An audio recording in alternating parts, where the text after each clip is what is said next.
Hello? Hey, I can hear you. How are Perfect. I'm you? well. How are you?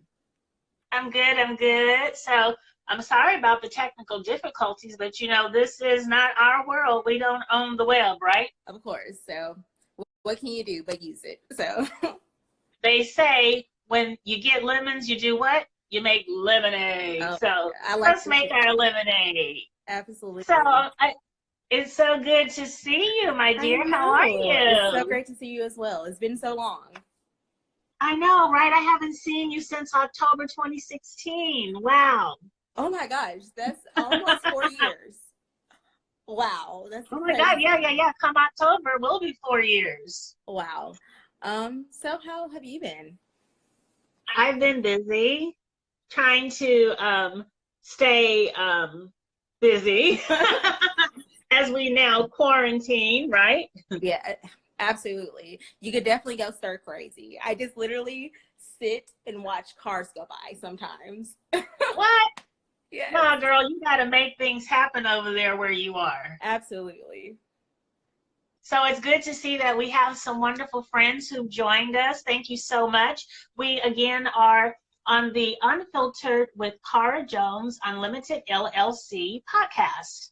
I created this podcast last June 2016 as a way to reach out to followers of my performing arts company, Cara Jones Unlimited, which I established in the capital city of Montgomery, Alabama in 2016.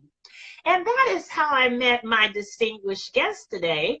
Her name is Courtney Janae Dixon. Welcome. Hello, everyone. Hello, Carly. I see you there. You see your friends? Yeah. Awesome, awesome. So we'll just keep it moving. And I wanted to give a little history on, hey girl, I see you there. I wanted to give a little history on how you and I met. I was actually on my way home to Northern California to do my first road trip with my performing arts company, presenting my live panel discussion with entertainment in Oakland. And as I exited the megabus, I requested an Uber ride. Exactly. Yeah. And I also requested an Uber bar ride. I think we were on the same megabus. And Were you on the megabus because were too? you coming from Montgomery as well? Yes, I We were on the was. same megabus then. Well, I didn't see you on there because I probably was asleep. But yeah, so we had to be on the same megabus. We both requested a Uber pool, happening to go to the airport. And Okay.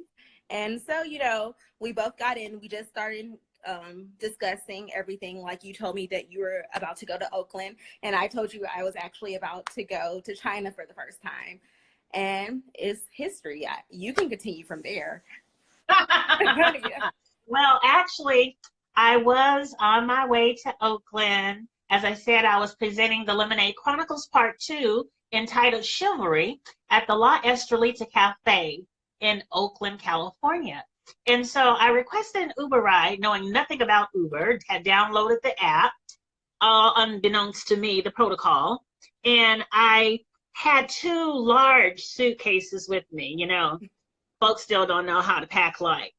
And so I think I ended up requesting a pool. Is that what they call it? Yes, the pool. I, on the other hand, knew all about the pool, and I was trying to save money. Okay, okay. Well, the Uber ride was so inexpensive because normally what I would do when I travel from Montgomery to Atlanta to take a flight out from Atlanta is just take the, what is it, the MARTA? Hmm. Is it called the MARTA Yes, or is it that's the Metro? no, I think it's called MARTA. That's the public transportation. Yeah, MARTA. I would take the high-speed MARTA, but my bags were just too heavy for me to try to, navigate Hmm. on those escalators and all that. So you and I got into the Uber pool. We did. And I went on my way to Oakland, and you went on your way to where? Shenzhen, China. Shenzhen, China. Yes. So please tell us, what was this journey to China all about? Sure. I just graduated from college, Howard University, that May. So I was jobless, pretty much. I didn't have many like opportunities. I was trying to think of my next step and my next move. Really wanted to go to South Korea to begin with, but then the opportunity came, and it came about to say pretty much to go to China. So I jumped on it. I said, sure, when do you need me? I'm gonna hop on the flight. Like a lot of things were not necessarily secure in the job opportunity. I didn't know anything about China. I didn't know any Chinese. I don't like Chinese food. Yes, I love Chinese food. It's horrible. Like I just don't eat beef anymore because I'm afraid it's not beef. And that's the true tea. But the tea, not the tea, girl. But yeah, so I didn't know anything about anything, even the job in of itself. Okay. Like they didn't have that many details. They didn't have a website. Oh my God. So I wouldn't recommend this. I wouldn't recommend this. But something in me told me that this is where you need to go. Like I had to pay for my own ticket, everything. I didn't have that much money to go, but I said, something said go. And I went. Yes. And Go. And it was one of the best decisions I've ever made. Okay. Just Jazz said it's never beef. Yeah, that's my girl, honey. She will crack us up throughout this whole interview. I love her. Yeah. So tell me this. How did you learn about this opportunity to go to China? And tell us the reason, the purpose of your going to China. Okay. What was it? Okay, sure. I'll start with opportunity. Well, like I told you, I was researching teaching in Korea first. China was even on my radar, to be honest. Okay. There are multiple ways to teach in Korea, like through public school, the EPIC program, and other programs. So I was looking at other programs at that point. And so a recruiter actually reached out to me because I put my information on this website called Teach Away. Hello. Okay. I put my information on this website called Teach Away, and a recruiter reached out to me. We had a Skype interview, and she was like, pretty much, do you want to come to Shenzhen, China? I was like, well, you know, I don't really have experience. She was like, oh, it doesn't matter. That should have been flag number one, but that's it. Okay. So the purpose behind going to China, well, honestly, I never really had many travel opportunities beforehand.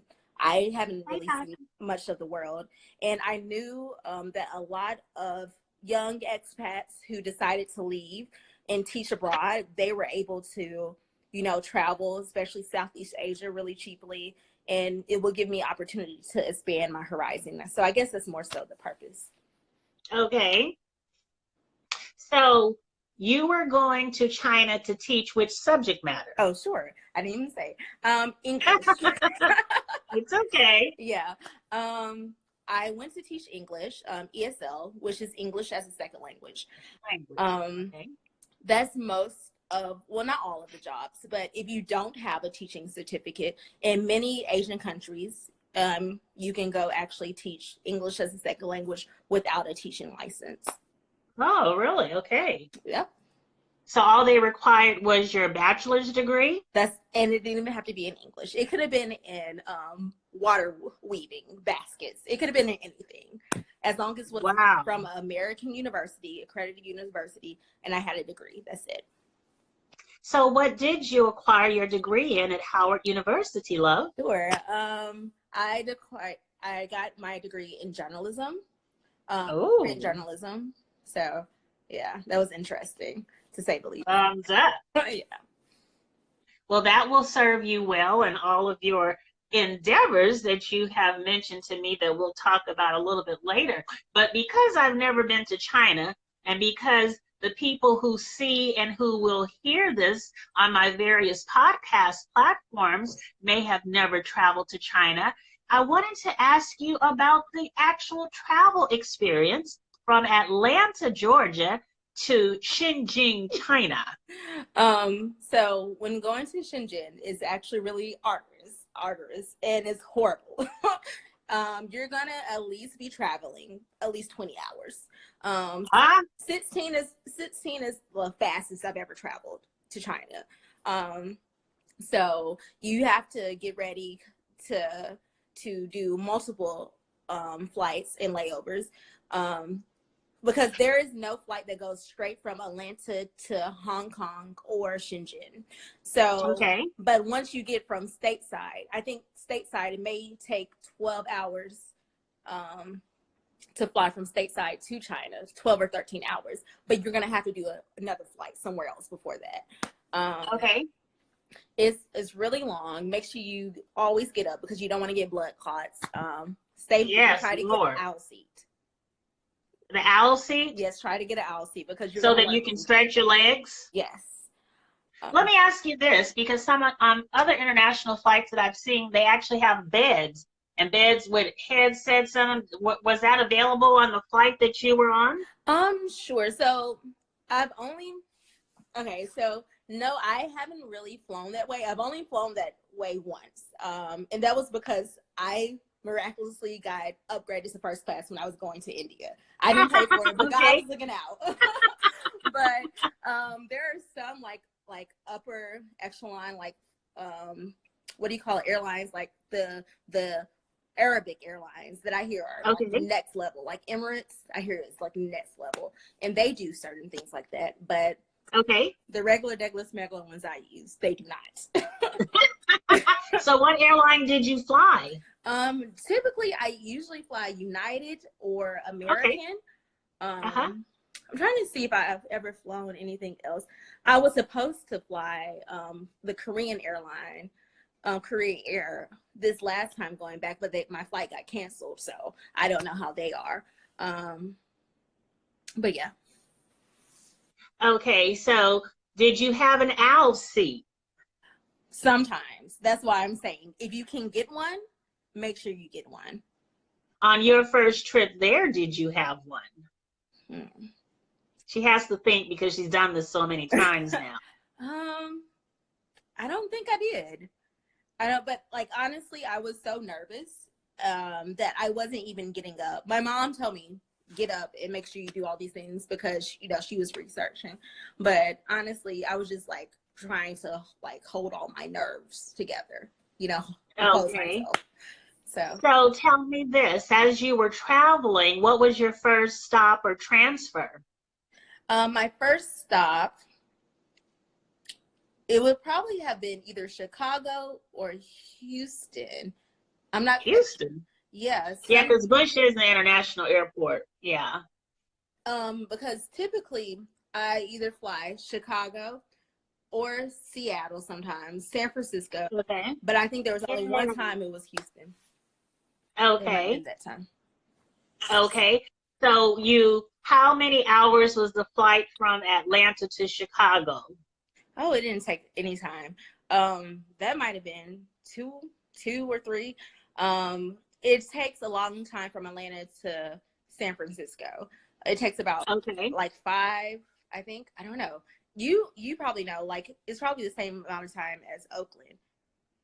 Yeah, from Montgomery to Oakland, I think it's like 6 hours, and then there's a 2-hour difference because they are Pacific Standard Time, 2 hours behind us. Chicago, I think when I flown to Chicago from Montgomery, I never flew from Atlanta to Chicago, but from Birmingham, I did fly in Montgomery. It was only about 2 hours. Yeah. 2, 3. So that part isn't bad. Okay. But it's just the international part is bad, and experiencing turbulence over international waters is literally the worst. So what was that like? Can you describe it? Sure. The first couple of times I experienced turbulence when I was flying internationally, I really thought I was gonna die, to be honest. Oh no! But it really calmed me that everyone around was so calm, and I'm looking around trying to see how are you so calm, like what's going on. But like I said, I didn't travel much before, so I didn't really know a lot about anything, to be honest. Okay. So seeing the flight attendants feel so calm. Everybody's just going about their business. I'm like, we're literally about to die. What are you? Why is no one, reacting the way? Kira said Gotcha. air is bomb. Okay. Gotcha. Yeah. So the flight from Chicago to China was what then, like 14 hours? Oh yeah, that one's probably Hey, like Chris. 14 or 15 hours or so. Yeah, it's not fun at all. Did you wear compression socks or hose or anything like No, that? I've never done that. I probably Okay. should. It's probably Well, you're still quite young. How old are you, may I Oh, ask? sure. I'm 25. I'm about to turn 26. So, Hi. yeah. Hey, Chris. I see Chris from the Chris Thorne Show. He has a podcast as well, one of my mentors. Thank you for joining, sir. Well, so tell me, you finally get to China. Yes. What do you see? How was that customs experience? The customs was actually really simple. Most of them, because I flew actually into Hong Kong, which is a little bit different than mainland. Okay. So flying into Hong Kong is just like, they speak English, most of them.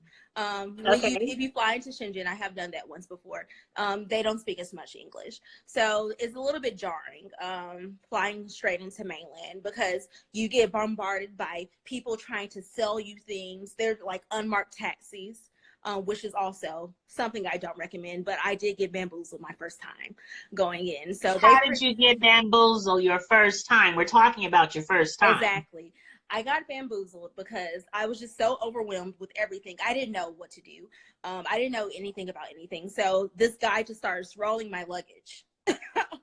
He just starts rolling my luggage. No. And he doesn't know much English. He's like, taxi, taxi, taxi. And I'm like, oh, okay. And like, you got to imagine, I'm jet lagged. I don't know much about anything. And so he starts rolling my luggage. And he's like, taxi, taxi. And I'm like, oh, okay. And then he takes me down to this parking garage. And I'm like, oh my God, I'm about to be taken within less than 1 hour. I'm going to be snatched. And so, I'm sorry, I don't mean to laugh, but if it was me, I would have been kicking and screaming, girl.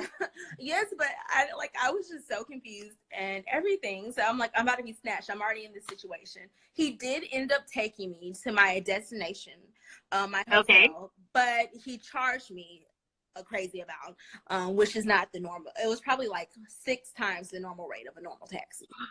Oh my God. Normal I'm taxis so in sorry. China are very cheap, but still, it was crazy. So you finally reach your destination. Now, what is this destination? What had you set up in terms of accommodations, living accommodations for yourself before you left Alabama, moving to China? I had no living accommodations, but I did have a hotel set up. While I searched for somewhere to live. Because I was coming at the middle of the night, my company said they couldn't provide me a hotel. Once again, I had a shady company, but I guess we could get into that later. So luckily for me, I did do a hotel that was maybe like only $20, 20 RMB. And I was like, oh, this is going to be horrible. But it actually wasn't. It was clean. The bed was hard. The beds in China are typically very, very hard. I need that. Yeah, they're very hard. I hate it. Yeah, so it was nice. You have to actually have your room key to turn on the lights. So you have to put your room key inside this little slit to have turn on or off the lights. So therefore, they make sure that you turn it off when you go, because you need to take your room key out. Right. So, that's smart. So it's smart. They save a lot of energy. They're very energy conscientious there. So yeah. So that was that. So that was only one day though. So you stayed in the hotel only one day? Mm-hmm. That hotel only one day. And then the person, my company, they met me at that hotel. And they didn't even provide me a taxi to get to where I needed to go next. We went on the metro with all the luggage that I carried my whole life on the metro. Yeah, so they then put me up in the hotel that they were providing for all the new incoming teachers. It was actually a lot worse than the hotel that I had. Apparently it was a hotel. I can't confirm this, but other teachers confirmed that it was a hotel where there was like brothel. It was like a brothel hotel. Okay, so wait a minute. Hold a moment. Yeah. We're gonna pause. Okay. I'm gonna act like I'm in a counseling section and I'm gonna do my breathing technique. Okay. Like, I'm sorry, like the company I went with was. Wait a minute. Yes. A brothel, you mean like prostitution brothel? Apparently, I can't confirm that, but they were saying that women were giving them cards. Yeah, my original company going to China was horrible. I'm happy I still went, but I will definitely research. That's what I want to convey until more people definitely research. Okay. So I want to be honest with my experience, you know. Right. Please do. Please be transparent if you can, as much as you can. Yeah. Because we don't know. I am going to post this on YouTube, Anchor, you know, it's going to go to Spotify. So it will be, he says, it will be seen and heard. So anybody that might be, you know, researching such opportunities, they need to understand. Now, do you mind, can you share the name of the company that you first went through? Sure. The first company I went through was SDE, Sea Dragon International. I hear that they got a lot better, but okay. So maybe it was just my experience to start off with and like other people's experiences. But like I've always was paid on time because Courtney Dixon was not going to work if I wasn't going to be paid on time. But we don't work for free. I just don't. No. But I know other people during my time there were not. Apparently right now they are having a couple of issues, like the teachers that are working there now, because as you know, with the whole coronavirus, they're closing down borders and everything, so they're not going to pay some of the teachers. They're not paying some of the teachers for the work that they've done. Mercy. Yeah, but yeah, so that was Sea Dragon International. Like I'm so happy I came because I love China, but that's a horrible company. Okay, so you went to this new hotel. How soon after you settled in the new hotel? Hey, Overseer Tony Peoples, how are you, sir? After you settled in the brothel hotel, you know me, I like to have fun, right? Right. So after you settled in hotel number 2 on day number 2, how soon thereafter did you actually start teaching? Okay, so actually I had to finish this online component of the TEFL course, which is teaching English as a foreign language certificate, while I was here. So when I got there, I did the in-class component, which was 7 days. Okay. And so I was a certified teacher within 7 days. So, which is great. Way to go. This month. But I definitely do think they need more requirements. But that's neither here nor there. So within that time, I was able to get a job within maybe a week and a half of being in China. My first interview, I didn't get the job. But that was mainly due, I think, to race. But that's okay. Why do you say that, love? Well, it's kind of interesting. Like the cohort of teachers that I came in with, they were treating the opportunity as a chance to party, blase. So they went out the night before. I was like, no, I'm gonna practice for this interview, everything. So we all had a group interview together. Okay. I was the only one who was prepared. I was the only one who had all the questions mapped out. Like I was answering the questions like this, and they were stumbling. They were stumbling. Like they were like, man. They asked me, so how would you handle? I was like, well, thank you for asking that question. What a wonderful question. I believe child. And so I was knocking it out, and you could see that they were angry. They were mad that I was knocking it out. And they're like, do you have a demo prepared? I was like, a matter of fact, I do have a demo prepared. Thanks for asking. And none of the other teachers have had a demo.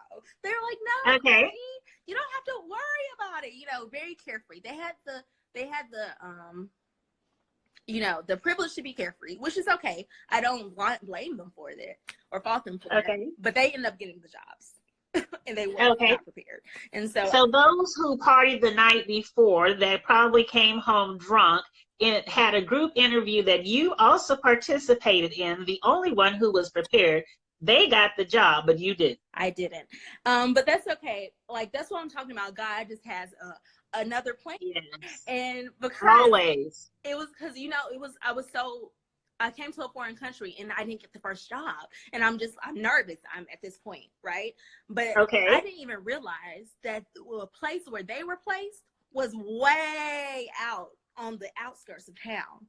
And tell me why God put me in a place where it was at the city center, and they love me, and my school loves me. And so that's what I'm saying. I'm happy that God or whatever. I'm happy that they had that racism on their heart. I'm happy that they did. Do you think it was racism? Is that the reason you didn't get the first job? Because I see a lot of the people here, I'm reading the comments and they're saying, talk about how racist China is. And so I heard you say that. Didn't want to bring it up, but since you said it, did you have that type of experience while you were there? So I don't want to say that China is racist. I don't want to say that, but I will say that there are certain people that are very racist. There are, I would be lying if I said there are job advertisements that say you need to have white skin. I would be lying if I said someone told me I can't hire you right now because we're a news center and we need white faces. I would be lying if I said that. So I wanted to keep it real. So yes, some people are definitely racist, but there's racism everywhere. That wasn't going to deter me from China because there are a lot of other good things. But yeah. Absolutely. I'm happy to hear you say that. You know, as you know, in life, we will often, times get turned away or discouraged, possibly for this reason or that. But when you know you have a purpose. Yeah, exactly. And you're on a mission. Exactly. You just keep going, right? You keep it moving. And as you did, God opened up those doors for you, and it was a better door because I can only imagine what it must have been like to go to work every day in the city center teaching English as a second language. Tell me what your day was like. Honestly, my day was phenomenal because my school, first of all, didn't require me to do office hours. So I only had to go when I had classes. And the other school required office hours. And I was going to still be paid the same amount. Like, that's what I'm saying. God had the setup. Yes. And then also my school is actually by the second or third largest building in the world. Whoa. How many stories was it? How many floors in the elevator? I don't want to lie to you. I've only been up the building once. We had a Christmas dinner there at the top floor once. It was beautiful. But it was amazing. But yeah, it's called the Pingyang Financial Tower. Somebody can Google it. How do you spell it? Ping and then apostrophe AN. Pingyang Financial Tower, and it's like maybe second or third largest in the world. But yes, literally, you can look up into the sky and the clouds cut off you from seeing the oh my God, because you're so high up. Yeah, and yeah, I'm looking it up now. Keep talking. Yeah, so that's around, and then all the foreign places to eat is around where my school was. So clearly, I should have been eating at school because they provide my breakfast and lunch at school for free. Wow. Yes. So what did you eat for breakfast and lunch? Sometimes I really love Chinese breakfast. That's one of the Chinese foods I do love. They have very savory meals, like boiled eggs, noodles for breakfast, some pickled radish, I guess. I've had that. Yes. And so yeah, I really like Chinese breakfasts. For lunch, they would have eggplant, which I really like. I really love the way they do eggplant. Yeah, it's the best eggplant I've ever had. But the rest, like for lunch, I'm not really. Chinese food is not my type of food, but it's okay. I understand a lot of people love it. Yeah, so I would usually, honestly, go to the foreign places for lunch. So what foreign places did you go to, girl? There's this place called McCully's, which is like this Irish Mexican place. It's weird, I know, but it's good. They have the best Turkish food I've ever had near my school. Irish and Mexican? Irish and Mexican at the same time. But wow. it has like a franchise all over Shenzhen. And what is it called? McCully's. McCully. That is Irish. Yeah. Yeah. There's this Turkish place that has when I tell you, it's literally the best steak I've ever had. Okay. Oh, so you are a meat eater. I was wondering if you were vegan or not. Oh no, absolutely not. Never. Oh, so my friend here is asking, is there a McDonald's there? Oh, absolutely. In that region? I actually, my first year especially, I used to eat McDonald's a lot. Okay. More than I have ever eaten in America. And I know that's like a hallmark of a lot of foreigners. They're like, I never ate this much McDonald's while I was in America. Yes. But you get a little bit homesick and you want something familiar. Yeah. Gotcha. So as you enter the classroom, now first things first, you had never taught before, right? Well, I did kind of teach before. I actually had this internship at Howard University in the middle school.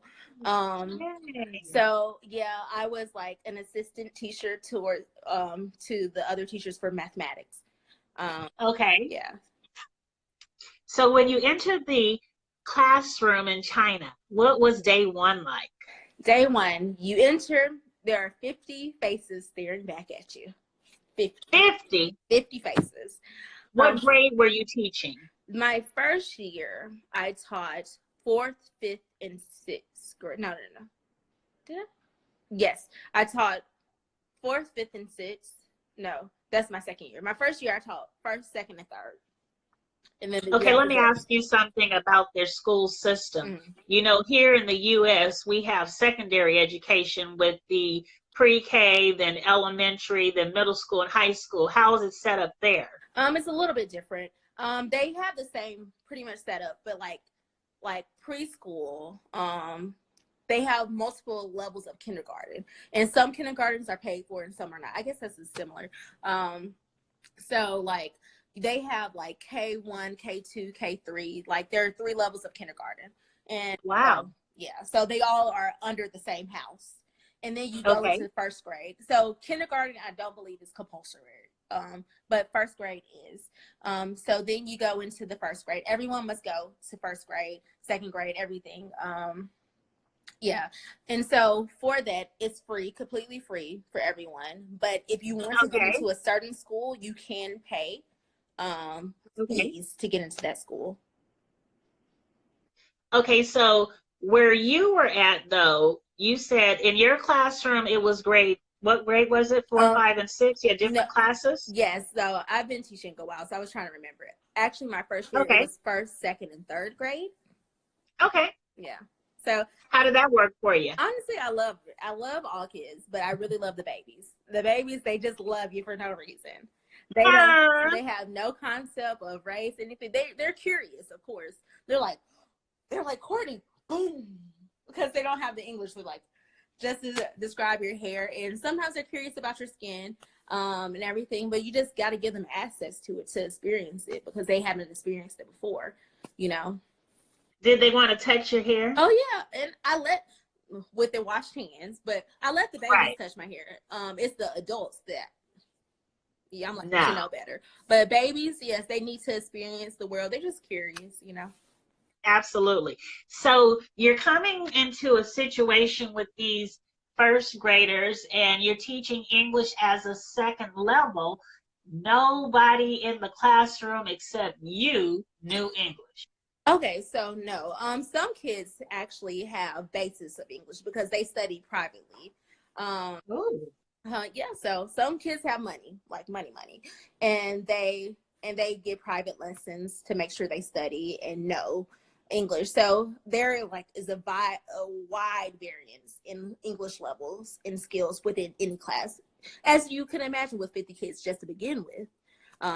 But still, like some kids had 0 English, never studied outside of the classroom, and some kids, the material, it was just, you know, too simple for them. So they're literally looking at me like, Courtney, da, da, da, da, da, da, da, and they're just asking and going on and on. I'm like, okay, I know I'm only teaching colors, and you're the primary 3 colors, and you're already on, well, this magenta, blah, blah, blah. So magenta, not pink, magenta. Magenta, like, some of the kids literally have me cracking. So did the company that you were working for provide you with a curriculum, with lesson plans, or did you have to prepare those yourself on a daily basis? I had to prepare those myself, but like my school would give me a parameter of what they wanted to be, what they wanted to be taught, because there were books, right? Okay. But the Chinese students, they also have English, Chinese English teachers.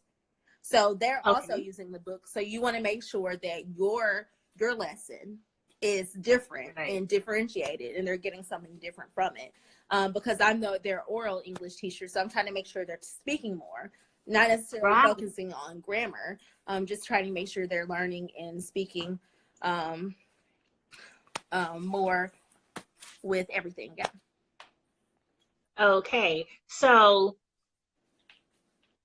you went there in October. So with the school year, had it already begun when you arrived? Yes. Okay. They began in September, but you know, I was late getting to everything. They're like, yeah, still come on. So are they on a like semester or quarter system? How does that work? They work on a semester system. They start September 1st and they end usually around July 15th. Do they get breaks in there anywhere? Absolutely. The breaks usually go like, they actually get a long time for Chinese New Year. That's kind of the reason I'm in America. But their usual break is around 6 weeks for Chinese New Year. That's their winter break. Wow. So they don't get. That's a long time, girl. Right? That's like a month and 2 weeks. Exactly. So don't worry, they definitely get a lot of breaks. Working as a teacher in China, even in Korea, but in China, the holidays are amazing. Tell us about it. Yeah. What was so amazing? Just how much time you get off, time to travel and everything, time to do anything. Did you take in any of their culture, the festivities? Because I know I saw some wonderful pictures you posted of some gatherings that you were at during Chinese New Year. What was that like? So I think that was for normal New Year, because they celebrate normal New Year as well. So the city that I'm in is a transient city. So nobody's actually from that city. They come from other hometowns. So during the Chinese New Year, they usually go back to their hometowns, which makes my city a ghost city. So I tend to go out to other places like home or travel to other places. But during the New Year, it's fantabulous. Like they have the most like extravagant parades in Hong Kong. Wow. And usually they have fireworks, which is really cool as well. Now, how far from, pronounce it again for me? Shenzhen. How far is that, the distance to Hong Kong? They border each other. I don't know the distance in like miles or anything, but they border each other. So you have to go through immigration to get into Hong Kong. But you can actually, like, once you get to the border in Shenzhen, you can walk over the border to get. So how does it take an hour to get there? 30 minutes to cross through immigration and everything, in maybe 40 minutes, 30 minutes, but like literally you were just walking to cross over into technically Hong Kong.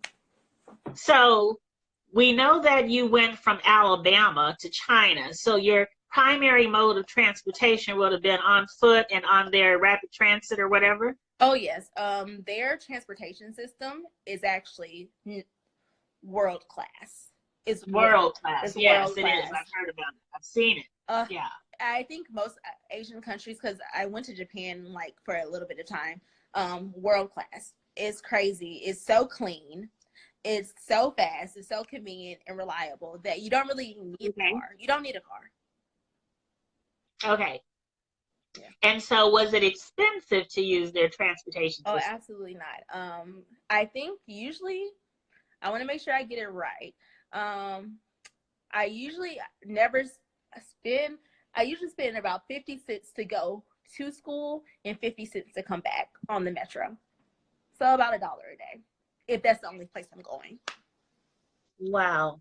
And I think the most I've ever spent on the metro might have been $1.50, and that was literally me going hours out to like the what do you call it, the edges of town, because where I live is a mega city. So like literally what you consider a city, I think what they consider a city would be like multiple cities in America. Wow. Unbelievable. Yeah. Unbelievable. So tell me this, because we are nearing our cutoff time of 1 hour. Well, I guess some of those trips that you took to some of those other amazing places we're doing this new year you're talking about. Yes, yes. So where did you go on the new year vacation? Sure. I've been to South Korea. I've been to Bali. I've been to India. I've been to Thailand. I've been to London. Trying to think if there's anything else. India, Bali. Yeah. So I think that's it for the. I've been to Taiwan as well. Yeah. So in Japan once. So yeah. It's been pretty interesting. Like I said, it definitely has afforded me the opportunity to travel. Traveling from Hong Kong is super cheap to multiple places in the world. Yeah. Really? Yeah. So how much did you pay perhaps going to London? To London, from Hong Kong, maybe it might have been maybe 800 USD round trip. Oh, that's pretty good. Yeah, so it's even usually when I fly from America, Atlanta to Hong Kong, it might only be usually no more than 900 round trip. Like that's good, and that's on United Airlines or American. But like lately because of the coronavirus, it's been crazy. But I'm saying like normally it's really cheap. That's good to know, because I would think that it's much more expensive. A few weeks ago at the end of February, I interviewed celebrity Nollywood actor Ike Ogbonna, and to fly from Lagos, Nigeria to, say, Alabama, on any given day, it's about $1,600. It's very expensive. So it's interesting to know that it's much cheaper, to travel from the southern states to China. Yeah, I think it's because China has so many business connections everywhere. Yeah. Honestly, anywhere I've seen to fly into Hong Kong from Hong Kong before, minus all this corona, has been cheap. It's never been more than I think 1,200. And I've looked at flights to Italy. I've looked at flights everywhere. Okay. So yeah, it's pretty affordable. That's good to know. So I know when you and I caught up most recently, and I invited you to this interview, you shared with me that you were not able to go back. You come home on that vacation and were advised that not to come back at this time. What's up with that? Yeah. So when I first came over, my flight was actually canceled, and like it was canceled, my return flight to go back. So at the beginning, coronavirus was going in China. However, they got everything under control. So right now, no foreigners can get back. Really? Yes, because they have closed their borders to foreigners because they have gotten their virus under control now. And so I guess they're waiting to make sure it doesn't resurge. They're waiting to make sure everyone else quells the virus there. So my second flight that I actually purchased to go back to China has also got canceled. So I'm just going to wait until everything calms down at this point. Right. So have you been able to converse with any of your friends that remain there to find out how that region you were in was impacted by the coronavirus? Oh, absolutely. Yeah, so the friends that are still there, they say everything is going back to normal. My region actually didn't get really impacted, to be honest. Good. Yeah, so happy to hear that for you. So yeah, everything is going back to normal, to be honest. So do you have any idea of a new start date when you might return? I have no idea. Hopefully, prayerfully, I'll be going back by May. But that Oh wow. But I have no idea. I'm leaving it in God's hands because I can't do anything about it at this point. You know? Absolutely not, sweetheart. So since the schools have been closed like they are here, has the company that you work for talked about any changes in scheduling to accommodate, make up for those absences? Yes. Well, there have been rumors that they're going to try to do Saturday classes. They're going to try to do, that's not going to fly with foreigners, but we'll see. There's rumors that they're going to extend the summer, which I can understand that part, Right. Yeah, but right. That Saturday class thing, okay. I don't think that's going to happen. I mean, people and, children, if they have to, if they're mandated to do it, of course they'll do it, but the attention spans might not be as they would be Exactly. on a 5-day schedule. Exactly. I don't think it's going to be as productive anyway. Right. So I understand completely, if we got to extend the summer, but that Saturday class thing, I can't see that happening. Me neither. But those are rumors, and that's not confirmed yet. So who's to say? I see a friend asked about dating in China. Is that okay if? Oh yeah, absolutely. You can answer him. Oh, okay. So pretty much, dating in China is horrible for a foreign woman. Yeah, their prospects are very little because I'm not one of these foreign women. I will date a Chinese man, but most foreign women do not date Chinese men, so they're only left with foreign men options. And foreign men in China, they typically they date everyone, but they have so many options that it boosts their ego. Right. So, well, that's with men even here in the United States. These United States, they have so many options. But let me just put this out there because I am Chandra Purdue. We, women of every culture, also have all of those options available to us. Exactly. So, I don't pay any attention to it. I don't pay any mind to it. If you're gonna act that way, then bye. Right. See ya. Wouldn't want to be ya. Right. Exactly. Next. Thank you, please. Right. So since you've been home back in Montgomery, Alabama, in the South, what have you enjoyed most about being back in Alabama? Honestly, Alabama's beautiful. Like, isn't it though? I love it. Like just the way the sun feels on your skin, like it tingles you. Yeah. The colors. Oh, that's a good question. Mm-hmm. If I may interrupt you. Oh, go ahead. What was the weather like there in China? What was it like from season to season? Well, where I live is kind of like Alabama, but maybe a little bit hotter.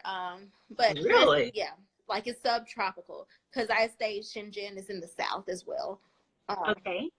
So China has as many weather and seasons as every other, like as America. They have the coldest of the cold in Harbin and the hottest of the hot in Shenzhen, where I stay. So it's very hot, actually hotter than here. Like it gets hot by the end of September, October. It gets hot. And so when you say hot, what's the temperature like? Is it in the 90s, 80s? 90s, sometimes maybe 100s. I don't know, but it's humid. It's humid and hot. It's humid and hot. Those are the two themes. If you remember anything, just remember humid and hot. Well, then you were well prepared coming from the southern U.S. Yeah, I loved it. Like a lot of people are like, "Oh, this is so hot," they complain. I'm like, yeah. Soak in that heat, those vitamin D. Wow. Yeah, we're used to it here. I mean, I'm from Northern California, the greater San Francisco Bay Area. Hey, woman of God, Sonia, thanks for joining. And so, we never really experienced the humidity. It can get hot in California, but this Alabama and southern humidity is something different. So I'm glad that when you were in China, it was not a culture shock for you with the temperature. Yeah, it definitely wasn't that. I think I really like Shenzhen because it doesn't have as much pollution as other places. I don't think the air is as clean as Alabama, but it definitely reminded me of parts of Alabama.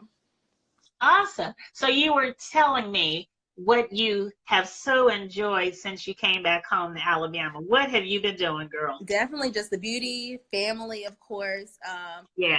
Like with my side job, I'm moonlighting as an Instacart shopper, so I'm able to Okay. see and experience so many things I didn't even know about my city. So many different Okay. places. I'm like, wow, there's so much texture to Montgomery that I didn't even realize. There's so much to learn. So that's been really nice and interesting. Yeah, so I've just been enjoying family, just enjoying the time to, I think, take this time as a time of reflection and step back and introspection. So I've been enjoying that. That's good. I'm happy to hear that. As a clinical mental health counselor now, I've been posting a lot during this pandemic about really how grateful we should be that we do have time to slow down. We're often so busy going from day to day, and I can imagine where you were in China in a city center, moving 100 miles per hour. Yeah. That this case of the South, and even during this unfortunate coronavirus pandemic, has been one, as you said, a reflection. Yeah, What are absolutely. you most grateful for during this time? I'm definitely most grateful for my health and the health of family, because sure, I want to be wealthy in all senses, but health is also the basis of wealth. Absolutely. So I'm very grateful for that. There's so many people who have lost their lives. I'm Yes. stateside, China side, and like I can relate to both at this point, because as much as America is a part of me, China has also poured into me in some ways. And so like is literally a time to reflect on what you do have. Like so many people are losing everything because of this. Right. So Absolutely. just because I'm inconvenienced, I can't get back home, blah blah blah. Like it would be kind of crazy of me not to see how blessed I am. I'm blessed to be able to stay. I have a Yes. mom that I can stay Yes. with. I'm blessed I was Yes. able to find a job at this time. Like Yes. I still got a place back there and I have worries, but there's no worries that can take away or rob my joy at this point. So I'm happy to hear that. Praise God. So let me just say this. You have an Instagram account name, the Miss Black Frizzle. What is that all about, Courtney? well, I really used to like the Magic School Bus, and I have very curly hair. And at one Yes, you point, do. It's beautiful. thank you. It's beautiful. I love it. At one point, I dyed it red, and I was like, I always wanted my teaching style to be like Miss Frizzle. Kids learning then through action, learning through Yeah. experience, and so that's what I really try to model my teaching style after. I know that's crazy. I model it after a cartoon, but I really want to always be high energy for my kids because they deserve the best. So like I want to create fun and interactive lessons. So that's why I call myself Miss Black Frizzle. Beautiful, beautiful. Thank you for expounding on that, because I really thought Miss Black Frizzle was about that hair. Yeah, I mean it partly is, but it's about the Magic School Bus. Beautiful, beautiful. So tell me, how can the public find you? And as we close out, share with us how we can find you on what social media platforms and what future endeavors we look forward to seeing you. Okay, sure. You can find me on all social media platforms: TikTok, Facebook, everything at Your Cousin Courtney. YOURCOUSIN. Courtney with no Y. Very important. Your Cousin Courtney. Very soon I will be relaunching my YouTube channel. Yay! Thank you. At Your Cousin Courtney, I'll be talking more about China, being a millennial, traveling, everything, anything and everything that you can want, it will be there. Good, good. So yeah, that's how you can find me. Those are some things I'm looking forward to. Yeah. Well, I will say as we close out, I do look forward to traveling to China when you return, Mm. because I'm going to need a tour guide, with Cara Jones Unlimited, LLC. Well, I look forward to hosting you. Thank you kindly, my sweet. You are such a blessing, such a beautiful young lady. I'm so proud of you. I'm so glad that God allowed us to meet in that Uber ride Me too. in October 2016. And I'm so excited about all that you have been able to do thus far and the lives that you have blessed in China and here and around the globe. I know that everywhere your feet, God has allowed your feet to go, you've been a blessing with that beautiful smile and that beautiful spirit. Just so grateful Oh, that you accepted my invitation to come onto the slide. See, despite those technical difficulties, we were able to complete this interview. And when I close out here,